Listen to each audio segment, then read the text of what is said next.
Ang kwento ni Tomby.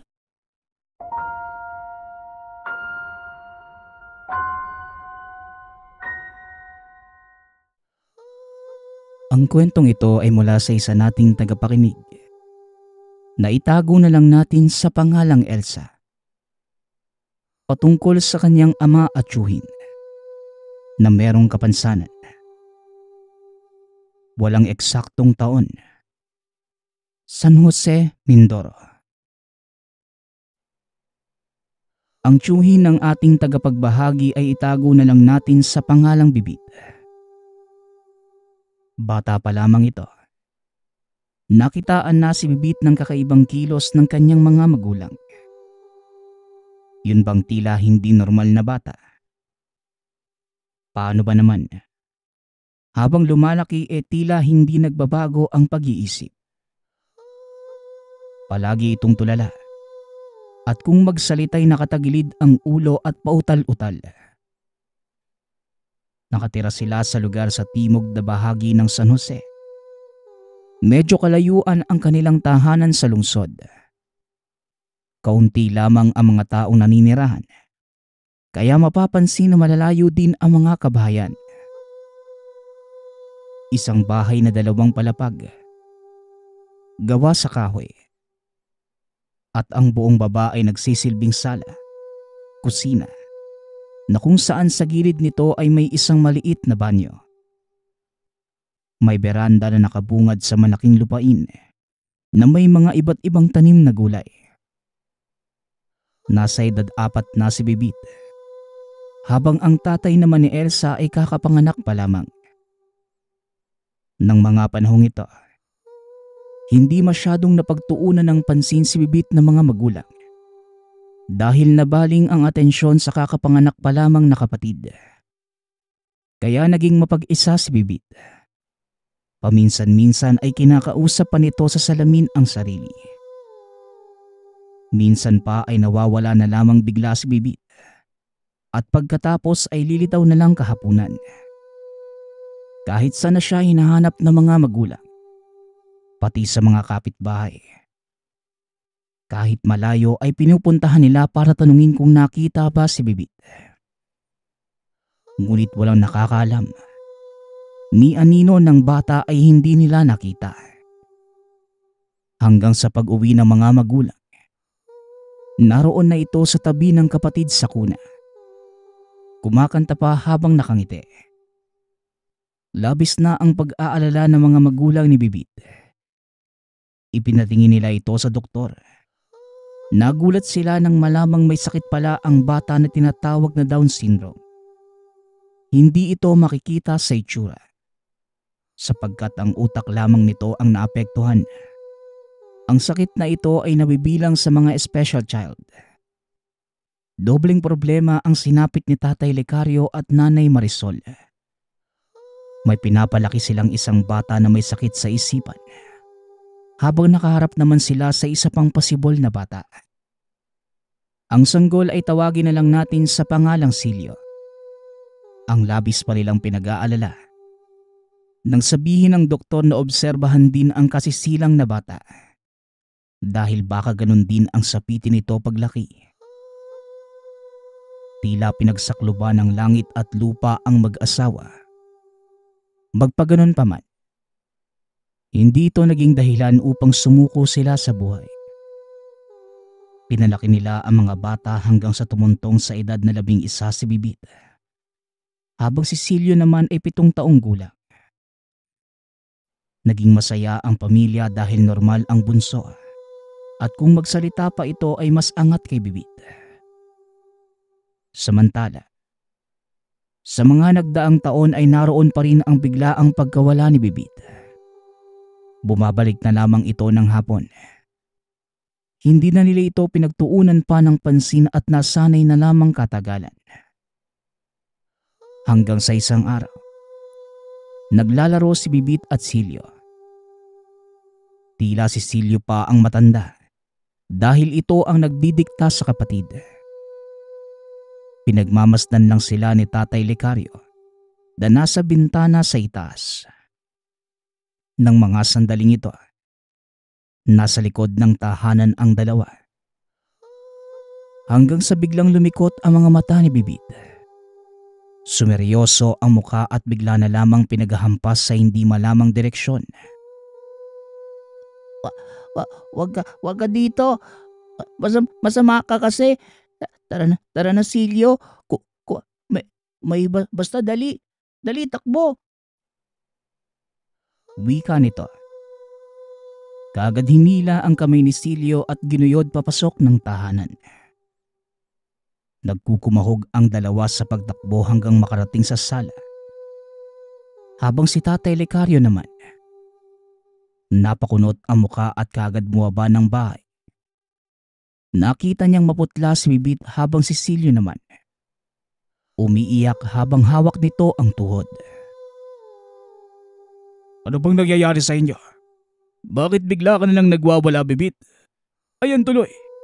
Nadapa siguro ang kapatid mo, no? Wika ni Tatay Lecario. Kuwan, tay, basta may dumating masama yun eh. Sinasaktan nga po ako nun, tay. Dito po, may kalmot. Kita niyo? Tugon ni Bibit. Nakita ni Tatay Lecario ang galos sa tagiliran ni Bibit. Subalit inisip nito na baka nagasgasan lamang ng kahoy. Ayan ka na naman, Bibit eh. Kung ano-ano ang pinagsasabi mo. Anak, guni-guni mo lang yun. Kung ano mang elemento ang nakikita mo, hindi sila totoo. Ikaw talaga. Ayos ka lang ba, anak, Silyo? Teka, kukuha ko lang kayo ng tubig ah. Muling wika ni Tatay Lecario. Ngunit giniit pa ni Bibit ang mga nakita. Hindi naman nakinig ang tatay at sa halip. Napapailing na lamang ito at bahagyang nakangiti. Nakikinig naman si Silyo at bigla itong nagsalita. Wala naman siyang nakita at tinawag pa nitong baliw si Bibit. Nakita ko, Silyo. Totoo ang mga sinasabi ko. Baka hindi niyo ako niwalaan. Sige ka. Kapag nainis ako, hayaan na lang kita. Bahala ka na sa buhay mo. Wika ni Bibit. Halos magkanda ugat-ugat pa ang leeg. Nakatagilid pa habang nagsasalita. Ngumiwi lamang ang bibig ni Silyo at nakakunot ang muka. Makalipas ang 2 araw, sinabi ni Bibit na sumama si Silyo sa kanya. Kasalukuyan sila naglalaro sa harapan ng bahay. Hapon na ng mga sandaling ito at umaambon. Lalabas tayo? Umaambon eh. Papagalitan tayo ni tatay niyan. Nariyan pa naman siya nagbabantay lang. Wika ni Silyo. Ngunit hindi na nagsalita pa si Bibit. Tila robot itong bumaba ng beranda at nagpunta sa kakahuyan. Sinabihan pa ito ni Silyo ngunit hindi nakikinig si Bibit. Hanggang sa napilitan na lamang itong sumunod. Ngunit bago pa man, sinuri niya muna sa loob si Tatay Lecario. Natutulog pala ito sa sofa. Kaya mabilis na tumakbo si Silyo at pinagmasdan niya kung saan papunta si Bibit. Hanggang sa bumaba ito sa kawayanan. Pumasok sa ilalim ng masukal na mga dahon nito at biglang umupo sa gilid. Ano ba kasing pinunta natin dito? Nakakatakot naman. Baka may mga ahas pa eh. Wika ni Silyo. Dito ako nagtatago. May mga kaibigan ako dito eh. Kaso mukhang wala ngayon eh. Pero antayin ko. Wika ni Bibit. Kita naman sa mukha ni Silyo na natatawa ito. Ngunit nagtitimpi lamang. Alam niya naman na may kapansanan ang kapatid. Sinabi na ito ng mga magulang kahapon. Kaya todo ang pag-intindi niya sa kapatid. Ilang sandali lang nang biglang dumilim. Ngumiti naman si Bibit habang si Silyo naman ay nagulat. Oh, oh, oh, dumating na ang isa, si Bugoy Silyo. Bugoy, kasi siya lagi niya akong kinukulukulit eh. Bugoy, kapatid ko nga pala. Wika ni Bibit. Hindi nakakibo si Silyo. Halos maihi ito sa takot nang may unti-unting lumitaw sa kanyang harapan. Isang napakaitim na nilalang. Mahaba ang tenga. Mapula ang labi at mga mata. Tila balat ng uling ito sa itim at may mga maliliit pang ngipin na matutulis. Sinlaki lamang nila ito pero makisig. Napatras si Silyo. Sumuksok sa sulok ng kawayan at tinakpan ng mga mata. Tumatawa naman si Bibit. Umahagikgik habang hawak ang tiyan.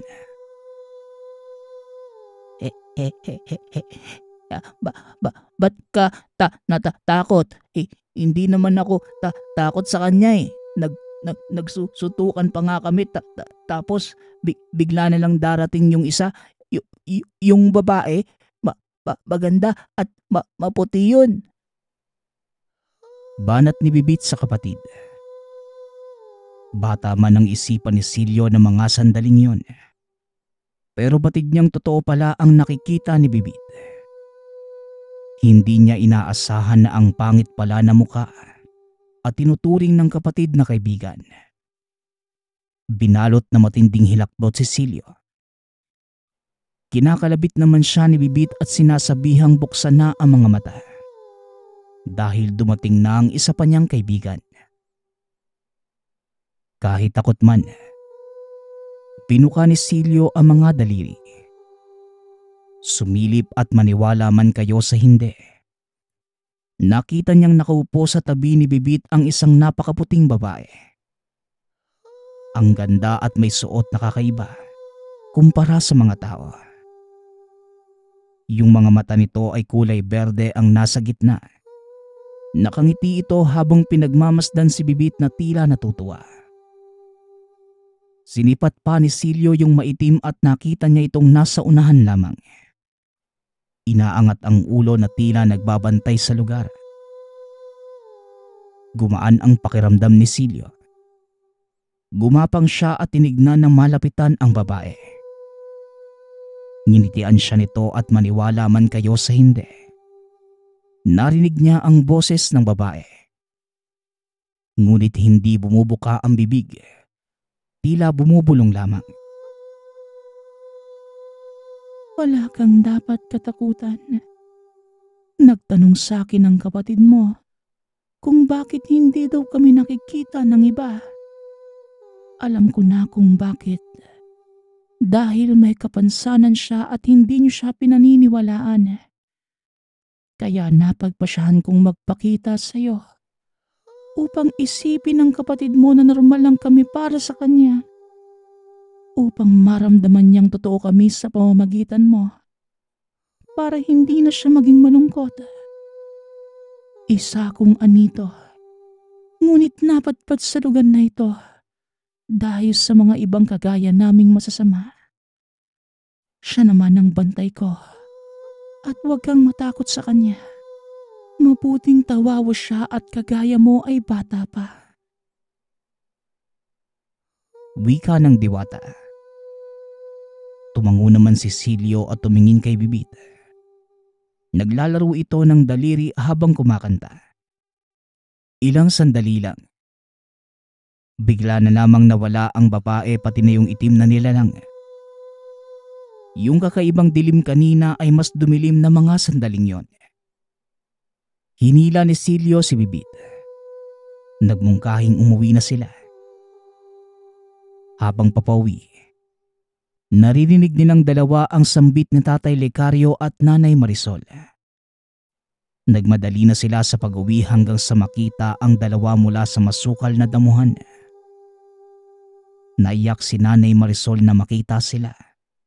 Habang si Tatay Lecario naman, Nakayapak ito sa lupa at kita sa mukha ang matinding pag-aalala. Dali-dali silang dinala sa loob ng bahay. Kaagad nagtanong si Tatay Lecario kung saan sila galing. Anong oras na ba ngayon? Pagka-alas 8 na ng gabi. Kanina pa kami naghahanap sa inyong dalawa eh. Tumulong na nga yung mga kapitbahay natin. Dagdag ni Tatay Lecario. Nagkatitigan si Silio at Bibit. Magsasalita na sana si Bibit ngunit kagad sumabat si Silio. Diyan lang po tayo sa baba. Naglalaro lang po ng taguan. Bigla pong nawala si Bibit eh. Kaya hinanap ko po. Nagtatago pala sa taniman ng saging. Ginabi tuloy kami. Palusot ni Silio. Alam niyang hindi sila paniniwalaan ng mga magulang. Kaya sinabi niya ito. Hindi naman nagsalita pa si Bibit. Yumuko at naglaro muli ng mga daliri. Ano ba naman yan? Hindi kayo natatakot sa dilim? Pambihirang mga bata to ah. Huwag niyo nang uulitin yan ah. At kung maglalaro man kayo dito lang sa paligid, nang hindi kami napeperwisyo sa kakahanap sa inyo, sobrang nag-aalala kami ng nanay niyo eh. Dali na. Kumain na nga kayo. Aatakihin ako sa puso sa inyo eh. Wika ni Tatay Lecario. Walang kibuan ang dalawa. Matapos makakain, pinaghugas sila ng katawan sa likod. Nagtataka si Silio kung bakit ginabi na sila. Hapon lamang sila umalis at sandali lang naman silang nanatili sa lugar. Tatanungin pa sana niya si Bibit. Ngunit baka marinig ito ng mga magulang. Buong-buo ang paniniwala ni Silio sa mga kababalaghang nangyayari kay Bibit. Ngunit nilihim niya ito dahil na rin sa pag-aalalang hindi na sila palabasin ng tahanan. Maaari ding hindi sila paniwalaan kapag sinabi niya ang nangyari. Dahil ang mga magulang nilang dalawa ay hindi talaga naniniwala sa mga kakaibang bagay. Kung iisipin, napakatanda ng mag-isip ni Silio. Ito na rin ay dahil naging panganay na siya kay Bibit imbis na bunso. Makalipas pa ang ilang linggo, napapadalas na ang pagpunta ng magkapatid kung saan. Ito ay kung saan gusto magpunta ni Bibit. At doon din nagpapakita ang mga kaibigan nito. Hanggang sa naging kaibigan na nilang dalawa ang mga nilalang. Kampante na si Silio sa bagong mga kaibigan. Maski kaunting takot ay hindi na siya makaramdam. Ngunit pinipili nilang dalawa ang oras kung kailan sila aalis. Inaakma nila ang pagdating ng mga magulang sa kapalamang babalik. Pero madalas, hapon na sila nakakauwi. Napapansin na ni Tatay Lecario ang ginagawa ng mga bata. Ngunit hinahayaan niya lamang ang mga ito. Ang importante sa kanya, masaya naman ang dalawa. At ito lamang ang hangad ni Tatay Lecario. Naging malapit na sa isa't isa ang magkapatid at hindi na naghihiwalay. Kung saan naroon ang isa, naroon din ang isa. Hanggang sa nagkaroon ng kurisidad si Tatay Lecario. Sinundan niya ang mga anak kung saan ito pupunta. Paano ba naman? Isang gabi ay bigla na lamang nagsalita si Bibit at diretso na ito. Yun bang normal? Hindi na pautal-utal at hindi rin naguugat ang leeg. Baliwala lamang ito kay Silio at sa halip. Nagtatawanan pa ang dalawa. Pero iba ang nararamdaman ni Tatay Lecario kay Bibit. Iba din ang dinidikta ng mga mata nito na tila sinasapian. Gusto niya bang tanungin ngunit baka mabati ang atensyon ng anak. At alam niyang may sakit ito.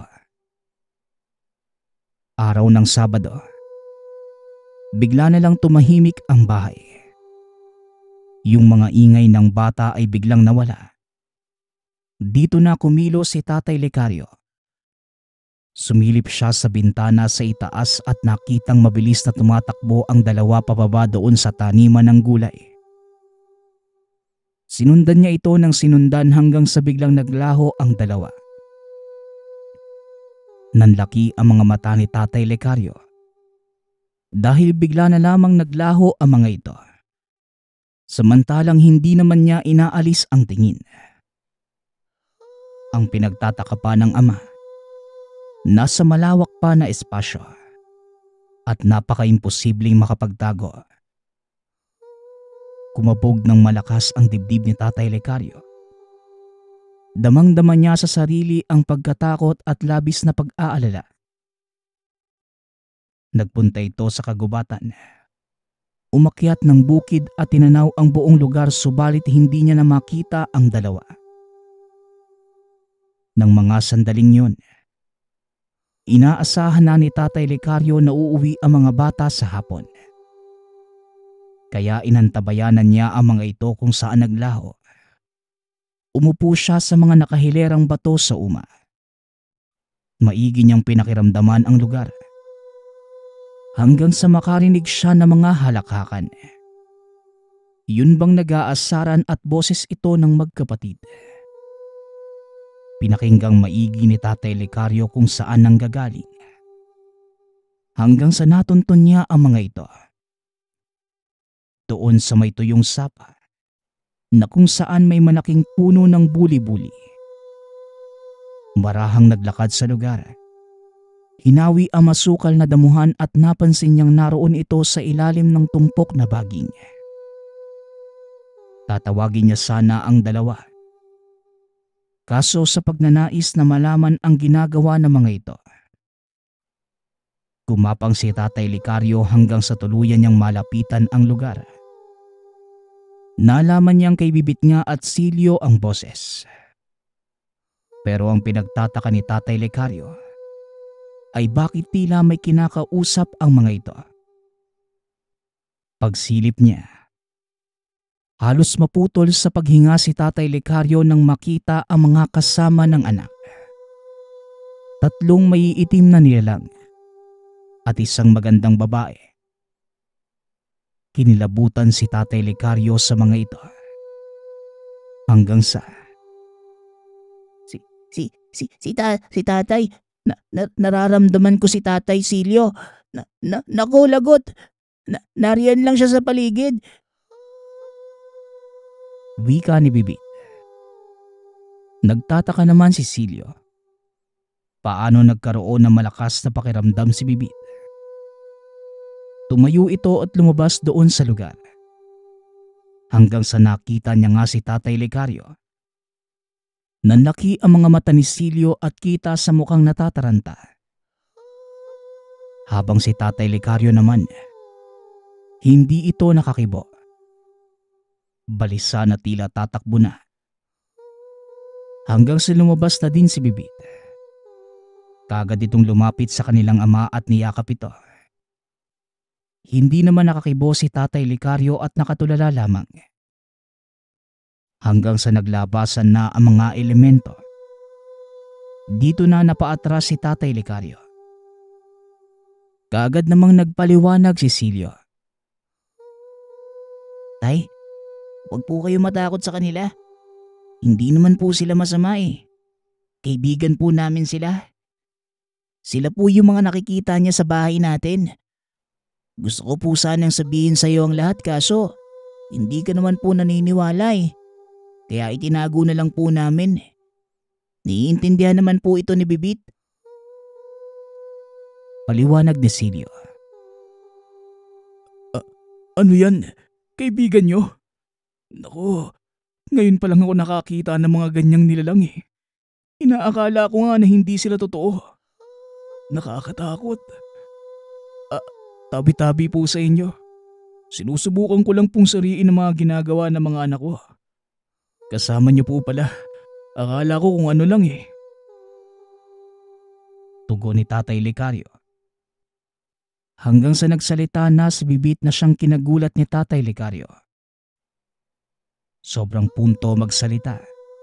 at hindi makikitaan ng may diferensya ito.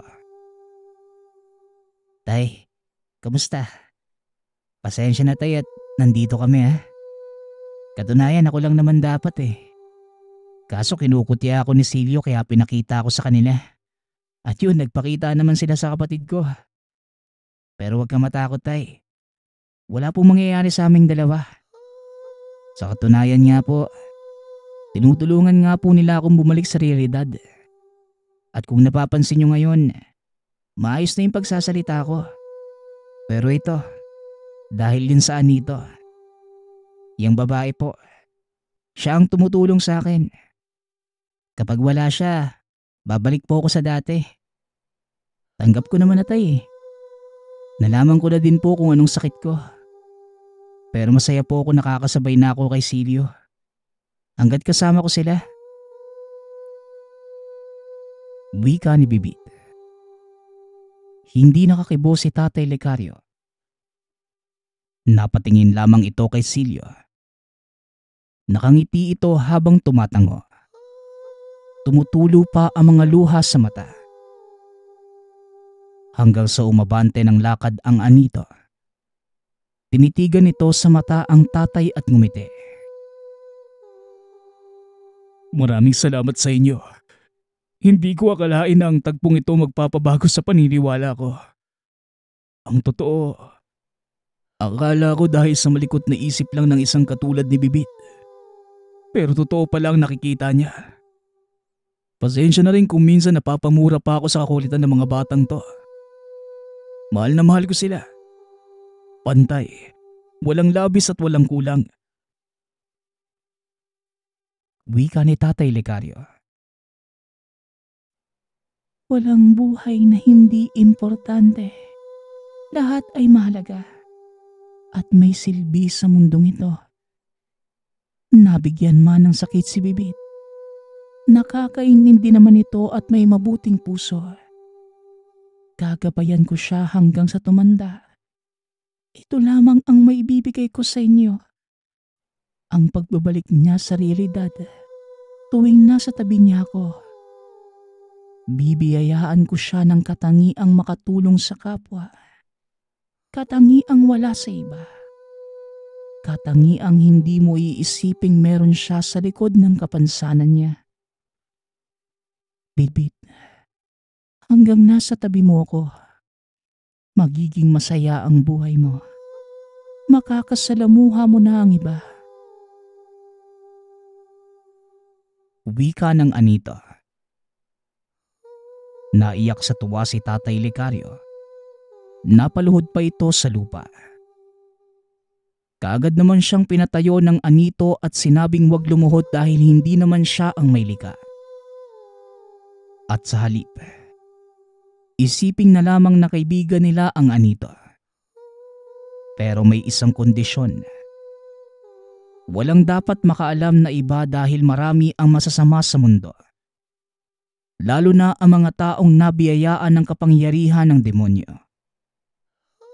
Matapos yon, unti-unting naglaho ang anito.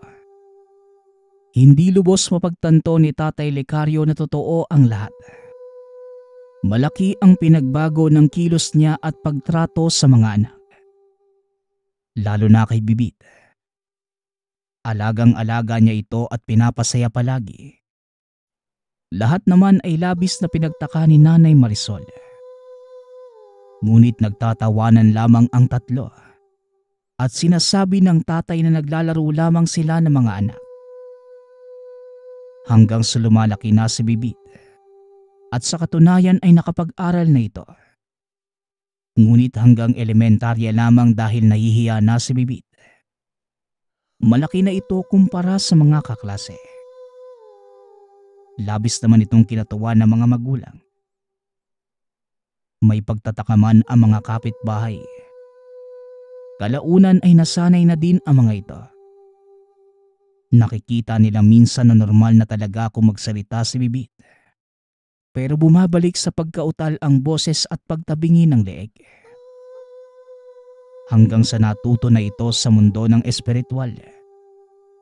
Tinupad ng anito ang katangiang makatulong sa kapwa. Nagkaroon ng gamit si Bibit. Mga kakaibang tangkay at bato na hindi mo makikita sa mundong ibabaw. Ginagamit niya ito sa mga taong may sakit. Lalo na kapag galing sa kulam at kung hindi naman ay mga inaaswang. Pero lahat ay pasimple lamang at lingid sa kaalaman ng mga tao sa lugar. Gumagaling naman ang mga may sakit. Pero kung sakit na sa katawan na galing sa katandaan at bisyo, hindi na ito kayang gamutin ng binata. Hindi siya naging tanyag dahil gusto ni Bibit na manatiling lihim ang pagkatao. Nagpupunta lang siya kung saang lugar. Bumabalik sa pagkautal at pasimpleng gagamutin ang isang tao. Pati si Silio. Natuto rin ito subalit ng makapag-asawa. Kagad itong huminto. Ngunit sa kabila ng lahat, sinusuportahan pa rin niya ang kapatid. Palagi nitong kasama ang anito at parami ng parami ang nakatirang tamawo sa paligid ng bahay nila. Maraming salamat. Hanggang dito na lang po. Ang kwentong ito ay mula sa isa nating tagapakinig. Naitago na lang natin sa pangalang Nida. Walang eksaktong taon. San Dionisio, Iloilo.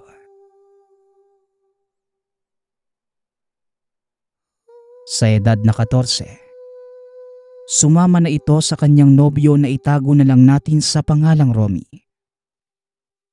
Naging mag-asawa ang dalawa at binayaan ng 4 na anak. Hindi madali ang naging buhay ng dalawa. Tanging pangingisda lamang ang hanap buhay ni Romy. Habang si Nida naman ang tagalako ng mga nahuli. Maayos naman ang buhay ng dalawa. Hanggang sa nabuntis si Nida sa bunso nilang anak.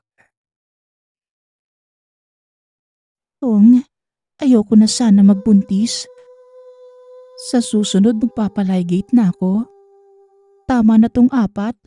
Tayo lang din ang nahihirapan eh. Wika ni Nida. Ipanalangin na lang natin na lalaki yan, Nining. Para naman may kasama itong si Joray. Para tig-2. Tugon ni Romy. Sana nga. Lalaki din naman ang gusto ko eh. Wika ni Nida. Nang biglang may dumating na naglalako ng butchi na nagngangalang Aling Dolor. Mula pa nung maliit ang mga anak ni Nida. Nagdadala na sa kanya ng kakaninang ale. Dahil paborito ito ng panganay na anak na nagngangalang Jingjing. Tay, bili tayong butchi. Ayaw ko na pong kumain ng kanin eh. Gusto ko po ng butchi. Wika ni Jingjing. Naku anak, puro mantika ang butchi. Alam mo namang hindi ka pwede sa mamantika, di ba? Sige ka, magkaka-allergy ka na naman. Tsaka ka na lang kumain yan pag malaki ka na. Wika ni Nida sa anak. Nang sige na, bilan mo na kahit isa lang. Pangit sa bata ang sumasama ang loob eh. Hayaan mo na lang. Tugon ni Romy. Naku, kayong mag-ama talaga. Joray, Punita, gusto niyo din ba ng butchi? Tanong nito sa iba pang mga anak. Ngunit tumanggi ang mga ito dahil hindi naman sila kumakain nun at mapili sila sa pagkain. Tinawag niya si Aling Dolor. Ngunit paglingon nito sa kanya, tumingin ng masama ang ale sa tiyan sabay hipo. Kaya napaatras ng bahagya si Nida. Aling Dolor naman eh. Ginulat niyo naman po ko. Bakit po? Pabili nga po ako ng isa. Wika ni Nida. Buntis ka pala. Nako, Huwag kang magdamit ng nakakaengganyo sa paligid, Ineng. Alam mo naman itong lugar natin. Hindi mo kabisado ang mga tao. O siya, eto bigay ko na lang ito kay Jingjing.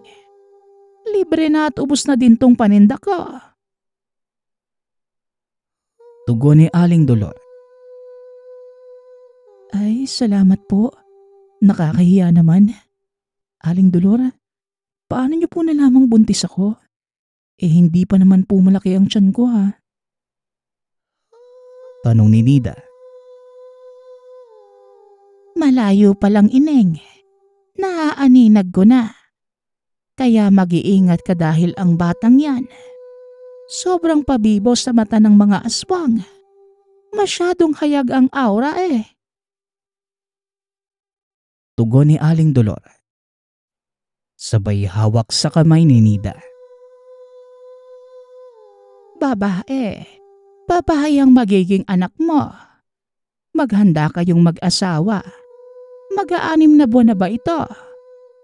Maraming dadalaw sa inyo sa mga susunod na mga araw. Nararamdaman kong lapitin siya ng mga elemento.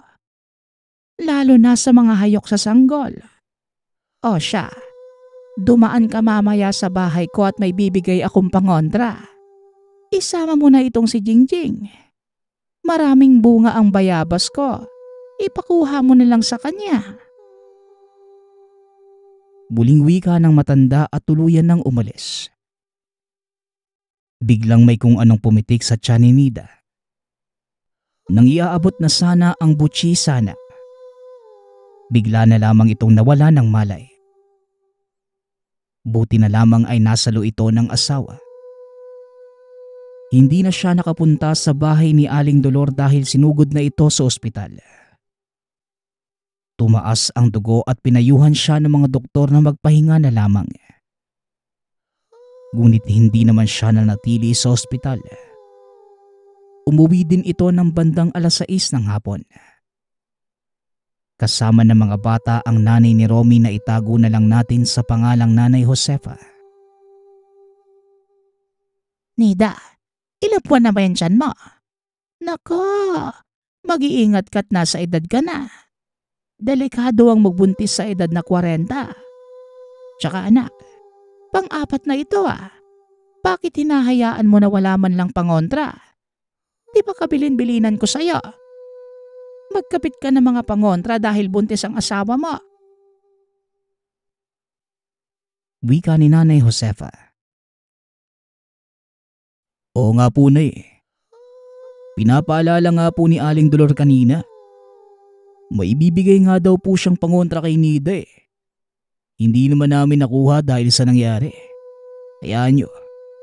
Bukas na maunguha ako ng baswahan. Tugon ni Romy. Opo, Nay. Huwag po kayo mag-alala sa akin. Magiging maayos po ang anak ko.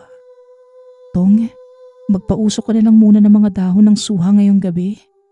Alam mo na, mukhang totoo kasi ang bili ni Aling Dolor eh. Dagdag ng asawa. Ang dahon ng suha ay isa sa pangontra sa mga elementong nanggagambala lalo pa sa mga aswang.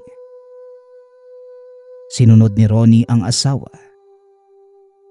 Tahimik ang paligid. Naaabo na ang sinusunog ni Ronnie sa labas ng tahanan.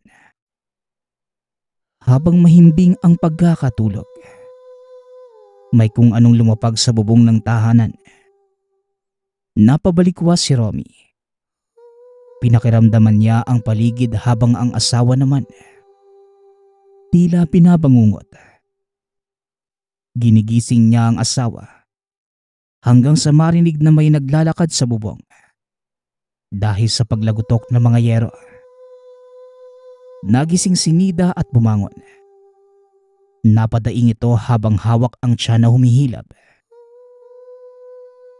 Oo nga mga bata, palipatin mo dito. Natatakot ako eh. Ano kaya yung nasa bubong? Wika ni Nida. Sandali lang Nida, gigisingin ko lang. Eto, iharang mo muna yung unan sa tiyan mo, Neng. Tugon ni Romy. Habang hinihintay ang asawa at mga anak, bumangon ito sa higaan at nakitang may nakasabit na pamingwit sa gilid ng bintana. Kinuha ito ni Nida at biglang nagbukas ang pinto. Kasama na ng asawa ang mga anak na nag-iiyakan. Mahabang oras pa bago tuluyang mag-umaga. Hindi naman sila makahingi ng tulong dahil malalayo ang mga kasunod na kabahayan. Sumisiksik ang mga anak sa gilid ng ina sa sobrang takot. Tong, ang pamingwit na gawa sa bolo andyan. Maitak ka, diba? Ipatulis mo ang dulo. Alam kong tinatakot niya ng tayo eh. Pero wag siyang magkakamaling humakbang pasahero. May kalalagyan niyang aswang na yan.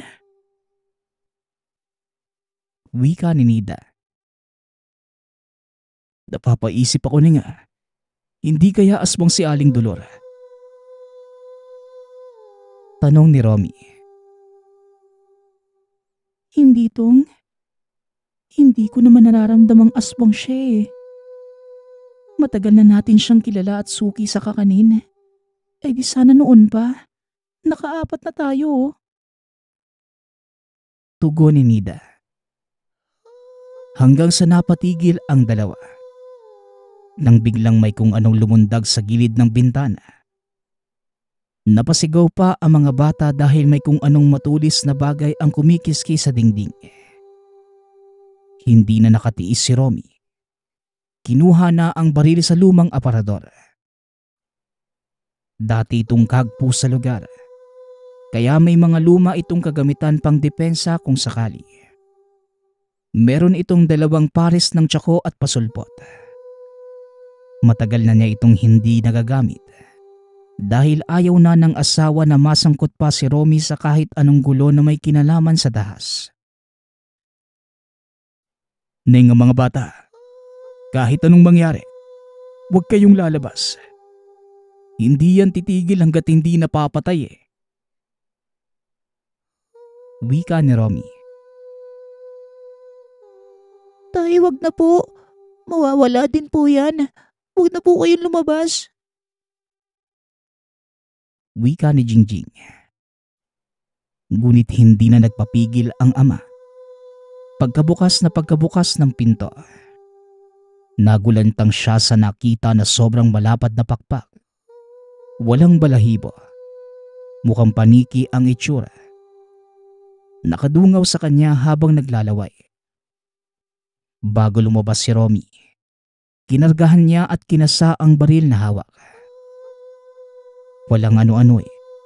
Pinaputukan niya ito. Natamaan ng aswang sa bandang tiyan at nang akmang lilipad na. Kinuha niya ang pamingwit na bigay ng asawa. Binato niya sa nilalang. Natamaan niya ito at bumaon sa dibdib ng aswang. Mag-uumaga na at hindi na kinaya ng aswang na makalipad. Unti-unti itong bumabalik sa anyong tao. Lumantad sa mag-asawa ang isang lalaking hubot-hubad. Nagmamakaawa ito na buhayin siya at magbabayad ng malaking halaga ang pamilya. Nagpakilala ito sa kanila bilang anak ng kilalang tao sa lugar. Alam ko may impluwensya ang pamilya mo, Nove. Pero sana wag mo na lang uulitin ang ginawa mo. Buti at hindi ka namatay. Wika ni Romy. Patawad, hindi ko na uulitin. Ayaw ko lang malaman to ng buong kabanwa natin. Pangako. Lalayo na ako dito. Ibibigay ko lahat ng hihilingin mo. Tanda ng katapatan ko sa salita ko. Tugon ni Nove. Pumayag naman ang mag-asawa sa kondisyong babayaran sila at bibigyan ng hanap buhay. Naging praktikal na ang pamilya. Kinuha din ni Nida ang pangontra sa bahay ni Aling Dolor.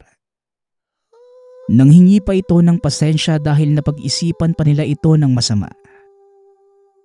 Sa kasalukuyan, malalaki na ang mga anak nila Romy at Nida. Napalawak din na mag-asawa ang tindahan hanggang sa lumaki ito ng lumaki. Kahit ganon ang nangyari, naging mabuti naman ang kinalabasan ng minsan. Tinanggap nila ang suhol ng aswang.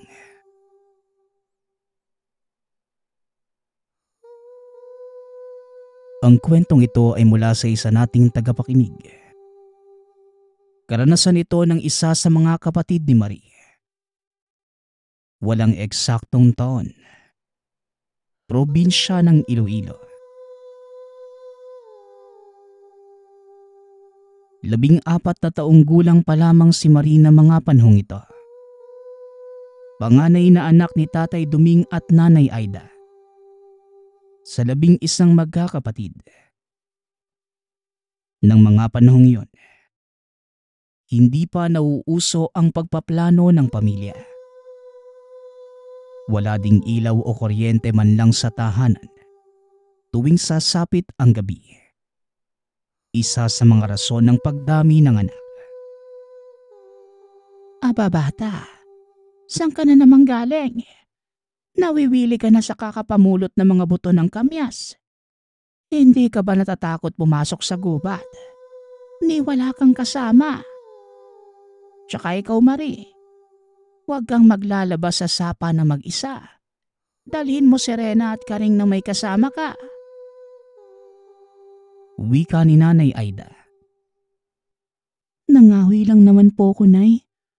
Wala na po tayong panggatong eh. Kaya ko naman po ang sarili ko. Wala po kayong makakatulong dito sa bahay kung isasama ko pa po ang dalawa. Hindi nyo naman po mapagkakatiwalaan niyang iba pa naming kapatid eh. Ang liliit pa po na mga yan. Tugon ni Marie. Kaunting description lamang sa lugar. Ang likod ng tahanan ay masukal na kagubatan. Malawak at merong sapa sa gitna. Pwedeng paglabahan ng damit dahil tubig tabang ang dumadaloy sa lugar. Magsasalita pa sana ang ina nang bigla niyang marinig ang asawa sa pinto. Galing ito sa bahay ng kaibigan. Nagninong sa binyag at may dala itong mga pasalubong sa mga anak. Nako, parang nagkainingan na naman kayong dalawa ng nanay mo ah. Dahil na naman ba yan sa pagpasok mo dyan sa gubat? Anak, makinig ka dyan sa nanay mo. Ang lugar na yan ay hindi nating kabisado at alam mo ba, may mga namamahay din dyang mga engkanto. Pag natsyempohan mo ang puno ng anagas at nadampi sa balat mo ng hindi sadya, ay ang balat mo na kay puti. Magiging badyangan yan. Magsusugat at hindi nagagaling. Kaya makinig ka sa amin ng nanay mo. Wika ni Tatay Doming. Kahit anong paalala ng mga magulang, may katigasan talaga ang ulo ng dalaga. Madalas pa rin itong pumapasok sa gubat ng alanganing oras. Hanggang sa isang hapon, hindi ito nagpaalam sa ama bitbit ang isang sako na lalagyan ng tuyong kahoy. Nang may makasalubong siya na isang lalaki. Sa ilang taon niyang paglabas-pasok sa gubat na yon, ni minsan ay hindi niya ito nakita at ni walang kabahayan na malapit sa lugar. Kaya nagtataka ang dalaga kung sino ang makisig na lalaking yon. Manong, bakit po kayo nandito? Parang ngayon ko lang po kayo nakita. Tanong ni Marie sa hindi kilalang tao. Maligayang hapon, Binibini. Ano bang ginagawa mo sa lugar na ito? Ako nga pala si Premo. Matagal na akong naninirahan dito. Lagi nga kitang nakikita eh. Tugon ng lalaki na nagpakilalang Premo. Bakit hindi mo man lang ako nilapitan o kinausap? Saan ka po ba nakatira? Ako po, dyan lang sa malapit ang bahay namin. Wika ni Marie. Alam ko, lagi nga kitang sinasamahan pero hindi ako nagpapakita dahil baka matakot ka eh. Tugon ni Premo. Naku, bakit naman po ako matatakot sa'yo? Kung gusto mo ng kausap, pwede mo akong dalawin sa bahay namin. Muling wika ni Marie. Naging mahaba ang pag-uusap ng dalawa. Hanggang sa hindi na namalayan ng dalaga ang pagdilim ng kapaligiran. Niyaya pa niyang maglakad-lakad ang binata. Hanggang sa makarinig siya ng mga sigaw. Habang papalapit sa kanila. Napagtanto niyang hinahanap na pala siya ng pamilya. Natigil ang pagsigaw ng mga ito. Nang lumapit siya at akmang ipapakilala ang kasama. Bigla na lamang itong nawala. Ano ka bang bata ka? Alam mo bang pinakaba mo kaming lahat? Kanina pa kami hanap ng hanap sa'yo. Tapos nandito ka lang pala. Naikot na namin ang halos buong lugar. Galit na wika ng ina. Oo nga anak. Nanggaling na kami kanina dito. Pero ni hindi ka man lang namin nakita. Dagdag ni Tatay Doming. Hindi naman po ako lumalayo ah. Dito nga lang po ako nakaupo kasama yung nakilala kong lalaki. Andito lang po siya kanina pero natakot po yata sa inyo. Ayun, nawala na. Tugon ni Marie. Anong pinagsasasabi mong lalaki anak? Ikaw na bata ka. Magtinutino ka nga. Mamaya kung ano na ang pinagagagawa mo. Wika ni Nanay Aida. Umuwi ang mga ito sa tahanan na nalalabuan pa rin sa mga nangyari. Hindi na mawaglit sa isip ng dalaga ang mukha ng lalaki. Ngunit naudlot ang pag-iisip ni Marie nang bigla namang bumulyaw ang ina. Sige na, gumaya ka na makakain. Nauna na ang mga kapatid mo. Ay nakong bata ka. Wika ni Nanay Aida. Ate, sinong lalaki yung kasama mo? Alam mo po bang doon ako umupo kanina sa malapit sa puno? Hindi naman po kita nakita kanina eh. Sabi ko nga kina nanay, kapag hindi ka pa rin nakita, magpapatulong na kami sa baryo. Alam mo namang malayo ang kabahayan dito sa atin eh. Kung saan-saan ka pa nagsususuot. Wika ng isa sa mga kapatid na nagngangalang Rena. Maghahating gabi na. Ngunit hindi siya dinadalaw ng antok. Nagtataka ito dahil wala namang gumagamit sa kanila ng pabango. Ngunit nakakaamoy siya ng halimuyak na mga bulaklak. At isa pa, wala din silang tanim na bulaklak. Ang marami lamang sa bakuran ay mga herbal na halaman. Tsaka hindi mahilig ang ina na magtanim. Pinikit na lamang ng dalaga ang mga mata. Bigla siyang nanaginip na kasama ang lalaki sa isang palasyo. Napaniginipan niyang hinalay siya ng lalaki. Ang nakakapagtaka, nakaramdam pa ito ng kung anong sensasyon sa pagkatao. Pagkalipas lamang ng ilang oras, nagising na lamang si Marie sa bulyaw ng ina. Nagsibangon silang lahat. Naalimpungatan sa boses ng ina. Nay, ang aga naman po ng Hindi natuloy ang pagsasalita ng dalaga nang makita ang buong tahanan na napuno ng sari-saring mga bulaklak. Hindi makapagsalita maging ang mga kapatid.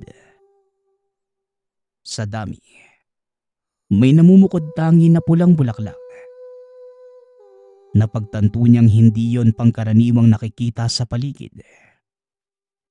Hinawakan niya ito.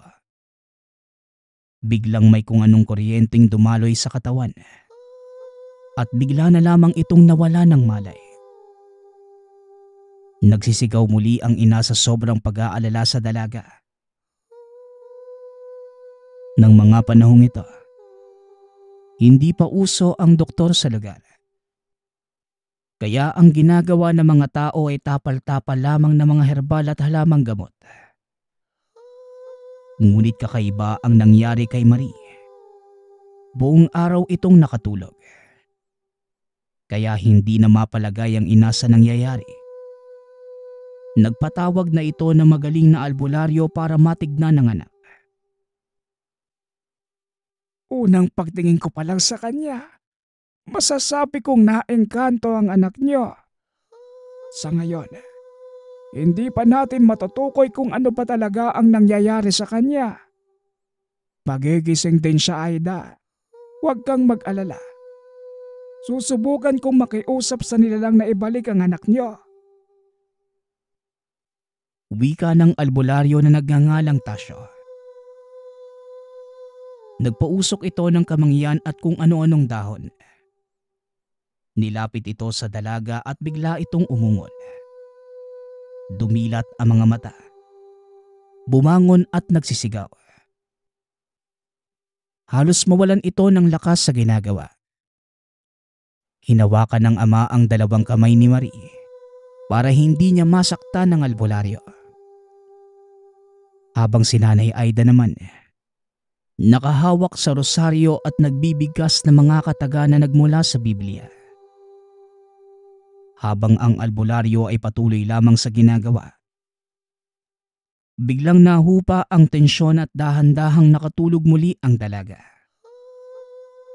Mukhang mahihirapan tayo sa pagkuha sa kanya.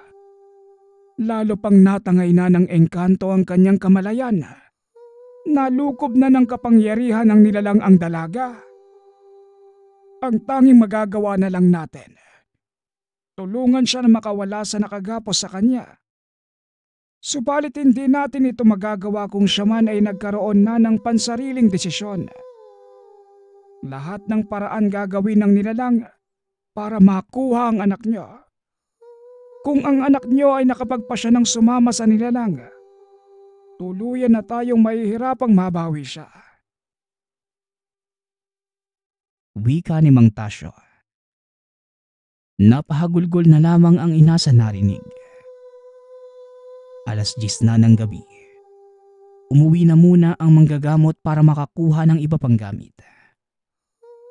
Habang ang mga kapatid, hindi na muna pinalabas ng kanilang silid.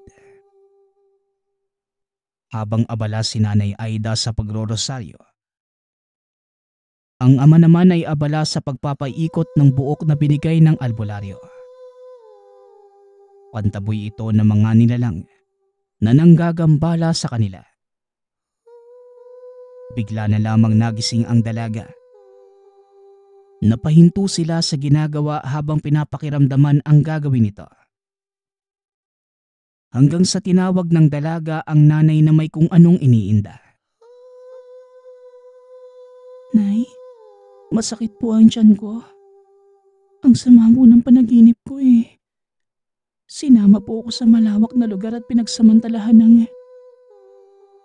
Natigil sa pagsasalita ang dalaga.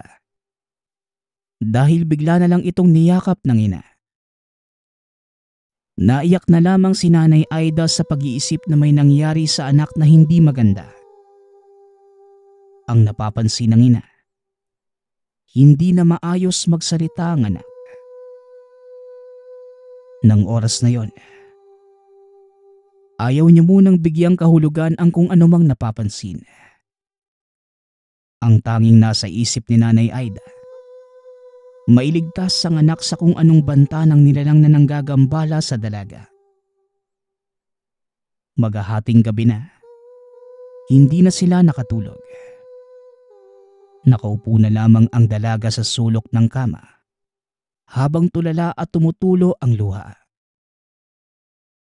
Hanggang sa bumalik ang manggagamot, kinausap ito na mag-asawa na nag-aalala sa kalagayan ng anak. Iha, naririnig mo ba ako? Tahan na. Nandito lang kami para tulungan ka. Magkwento ka para maintindihan namin ang nais mo. at ng engkantong lumulokob sa'yo. Wika ni Mang Tasyo. Habang tulala sa kawalan ang dalaga na hindi nagsasalita. Hinawakan ng albularyo ang kamay. Nagimbal ito sa nakita. Isang tanda kung saan hindi nito mababago pa ang mga susunod na mangyayari. Tuluyan ang nakuha ng nilalang ang kamalayan ng dalaga. Tinawag niya ang mag-asawa at pinaliwanag ang nakita sa dalaga. Patawarin niyo ako. Wala na ako magagawa. Ang anak niyo na ang nagpasya. Tignan niyo. Mananatili siyang ganyan dito sa mundo natin. Tuluyan ng kinuha ng nilalang ang kamalayan niya. Hindi na natin ito maibabalik.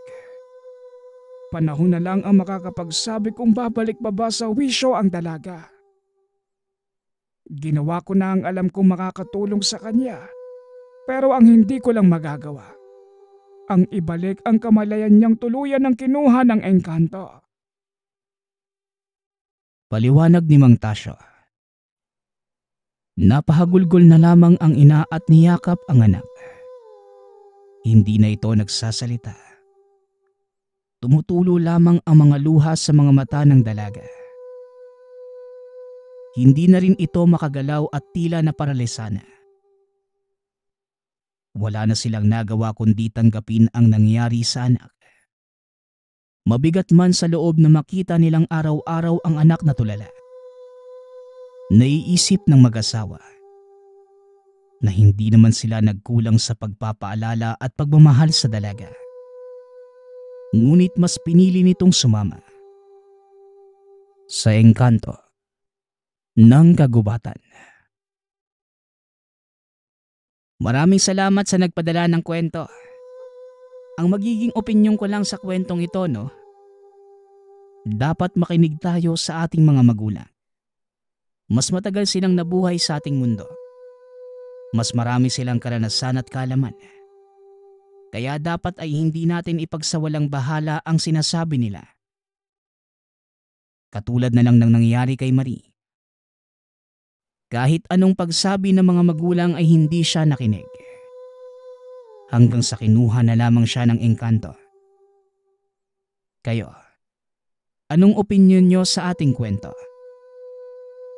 Muli, nagpapasalamat ako sa sumusuporta sa ating channel.